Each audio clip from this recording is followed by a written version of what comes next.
birth mother has a right to privacy and confidentiality, and her identifying information need not be disclosed if that is her desire. There are some contexts where it needs to be disclosed. The court does need to know in connection with a relinquishment, but for the most part, she is entitled to privacy and confidentiality with respect to identifying information.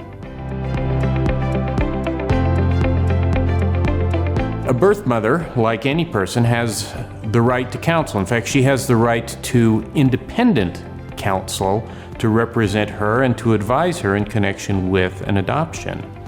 If there are issues with respect to other birth parents, a father, for example, a birth mother might consult with an attorney and seek advice and counsel as to how to deal with it, and then to have her own representation.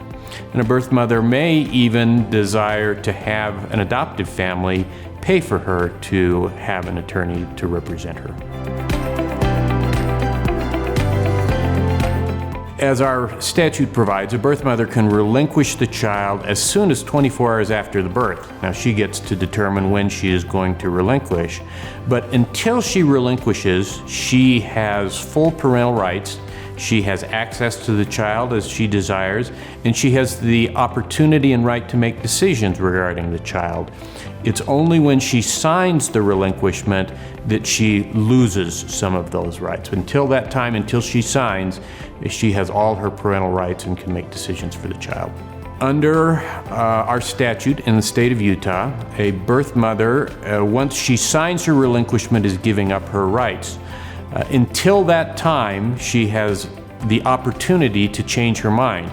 And so if she has made or talked about an adoption decision and changes her mind before signing a relinquishment, she does not need to go forward with an adoption. Any promise or statement before then is not a placement. It's actually the relinquishment that is the final decision. One of the things that a birth mother needs to keep in mind is once she signs a relinquishment, that's a final decision. She cannot change her mind. She cannot go back and revoke or rescind her decision, but once she signs, that's final. One of the rights that a birth mother has in the state of Utah, and this is by statute, is to have 3 sessions of counseling. She can have more counseling, but adoptive parents or an agency are required to pay for and provide 3 sessions of counseling for the birth mother in connection with her decision to place for adoption. She also has the right to refuse this counseling if she desires. It's quite common in this day and age for adoptions to be open so that there is some contact or information exchange between adoptive parents and a birth parent, a birth mother. Birth mothers need to be aware, however, that any agreements and promises made in connection with openness or visitation is not enforceable. It's something that depends on the relationship between the birth mother and the adoptive family, and it needs to be a good relationship. She can't go to court in order to enforce any sort of promise regarding visits. A birth mother, when she relinquishes her child for adoption, has a right to receive copies of any documents that she signs.